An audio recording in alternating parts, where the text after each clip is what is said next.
Well, hello, you made it back this far, and my camera crew is not working very good today, so we'll have to mess with them a little bit. There we go. Okay, welcome back. This is my podcast on studying the Bible. We're going through Genesis right now. We're jumping into chapter 4. If you've just joined us, this is your first video, I recommend you go back to the others and kind of see what the point of all this is and why we're doing it. Reading from the Immersed Bible. I also use the Complete Jewish Bible online through the Bible app, and that's pretty much how we go. So we're going to compare versions. We're going to dig into a lot of stuff, and we're going to talk about sex. I know. Well, you got to get a little shock going before you can build up an audience, I guess. Hit that subscribe button, send me a message, share this. I always appreciate it. We're trying to get the Word of God out. That's our goal. So let's jump into Genesis chapter 4. Now, Adam had sexual relations with his wife Eve, and she became pregnant. When she gave birth to Cain, she said, "With the Lord's help, I have produced a man." Later, she gave birth to his brother and named him Abel. When they grew up, Abel became a shepherd, while Cain cultivated the ground. When it was time for the harvest, Cain presented some of the crops as a gift to the Lord. Abel also brought a gift, the best portions of the firstborn lambs from his flock.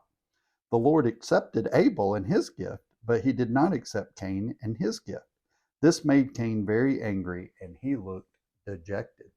Why are you so angry? One of the things I like to do too is write in my Bible, circle things like question marks and exclamation marks. They point out things that matter a lot. So it goes, "Why are you so angry?" The Lord asked Cain. "Why do you look so dejected? You will be accepted if you do what is right.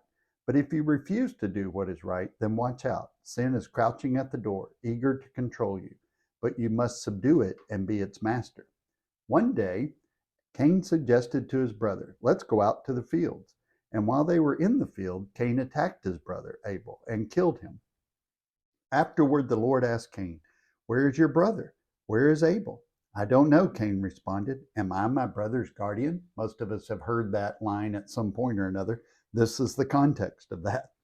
But the Lord said, "What have you done? Listen, your brother's blood cries out to me from the ground. Now you are cursed and banished from the ground, which has swallowed your brother's blood." Blood guilt is a very big thing. We're going to get into that too when we get into Deuteronomy, especially Acts. Paul deals with that to some extent too. So that's a very big reason for things happening. No longer will the ground yield good crops for you, no matter how hard you work. From now on, you will be a homeless wanderer on the earth. Cain replied to the Lord, "My punishment is too great for me to bear. You have banished me from the land and from your presence. You have made me a homeless wanderer. Anyone who finds me will kill me." The Lord replied, "No, I will give a sevenfold punishment to anyone who kills you." Then the Lord put a mark on Cain to warn anyone who might try to kill him. So Cain left the Lord's presence and settled in the land of Nod, east of Eden. Cain had sexual relations with his wife, and she became pregnant and gave birth to Enoch. Then Cain founded a city which he named Enoch after his son. Enoch had a son named Irad, and Irad became the father of Mehujael. Mehujael became the father of Methujael. Methujael became the father of Lamech. Lamech gets a bigger role because he's going to be important here as we move forward. Because then Lamech does something really, really terrible. Lamech married 2 women. That's never a good idea. The first was named Adah, and the second was named Zillah. Adah gave birth to Jabal, who was the first of those who raised livestock and lived in tents. His brother's name was Jubal, the first of all who played the harp and flute. Lamech's other wife, Zillah, gave birth to a son named Tubal-Cain. He became an expert in forging tools of bronze and iron. Tubal-Cain had a sister named Naamah. One day Lamech said to his wives, "Adah and Zillah, hear my voice. Listen to me, you wives of Lamech. I have killed a man who attacked me, a young man who wounded me. If someone who kills Cain is punished 7 times, then the one who kills me will be punished 77 times." Adam had sexual relations with his wife again, and she gave birth to another son. She named him Seth, for she said, God has granted me another son in place of Abel, who Cain killed. When Seth grew up, he had a son and named him Enosh. At that time, people first began to worship the Lord by name. Now, we've not been given God's formal name yet, but they apparently had it and were starting to worship him that way. Also, notice how Lamech said if that was what was going to happen to anybody who killed Cain, he would have known all of that because that mark would have been very well known. Everybody, anywhere really, for the most part, would have known why uh, that mark was there and what was the point and all of that kind of good stuff. So we have basically the first recorded murder. We don't know if it was the first one ever, but it was at least the first one recorded.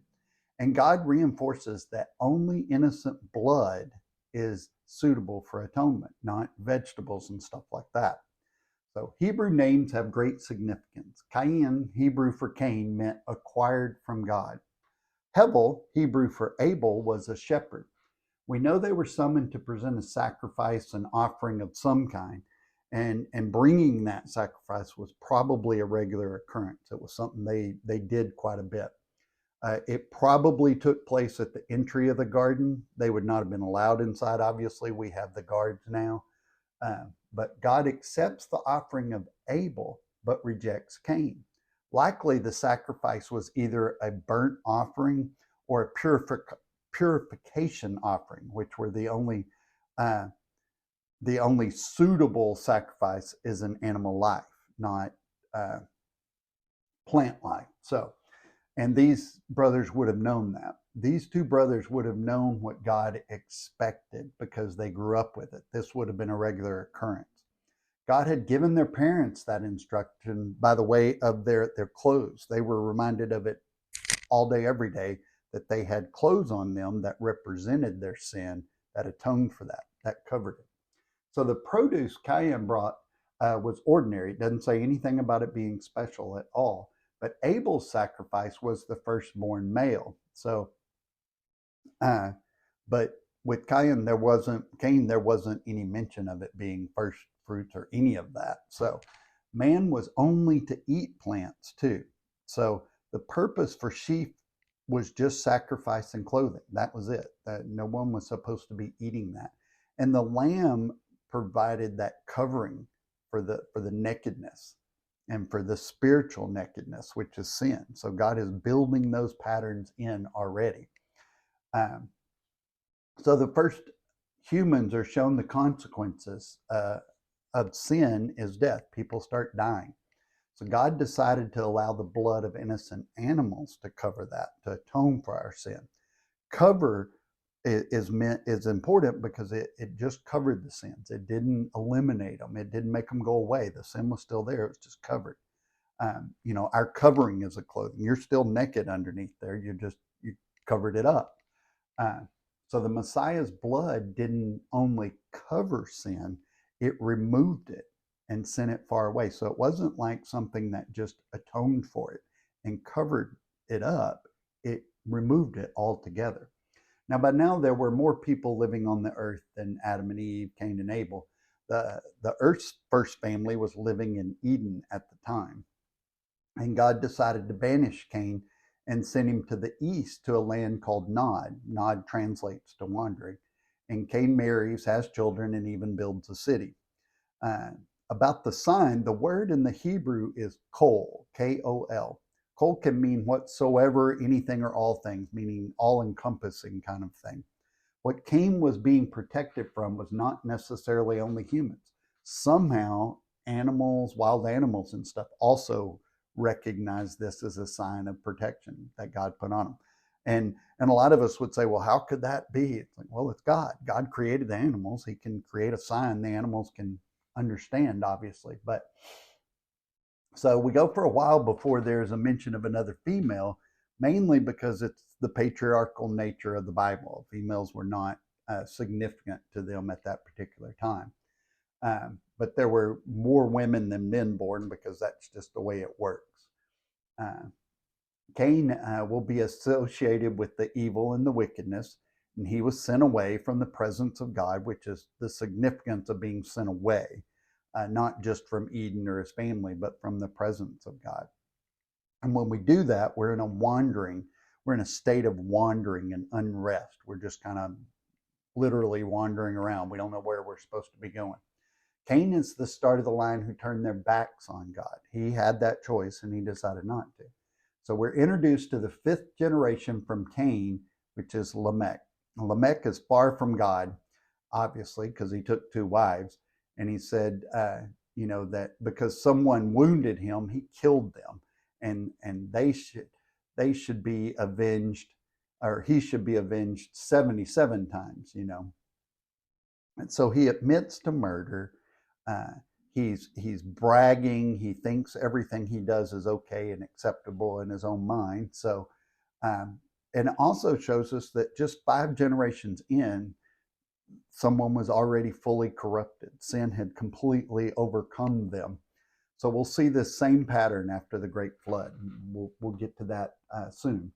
So God then gives Eve a new child named Shet, Hebrew for Seth. Uh, it means compensation or granted, as in a prayer that was granted. So through Seth, that is when people began to call on Adonai. Adonai is Hebrew for Lord or Master. It's a fairly generic term like God, but eventually we're going to get God's personal formal name. But the important thing about Seth is he led people to worship God and to look to God for answers. So that is chapter 4 of Genesis. I hope you enjoyed it. We'll talk soon. Use the share and subscribe so other people can find out about this. Thank you. God bless.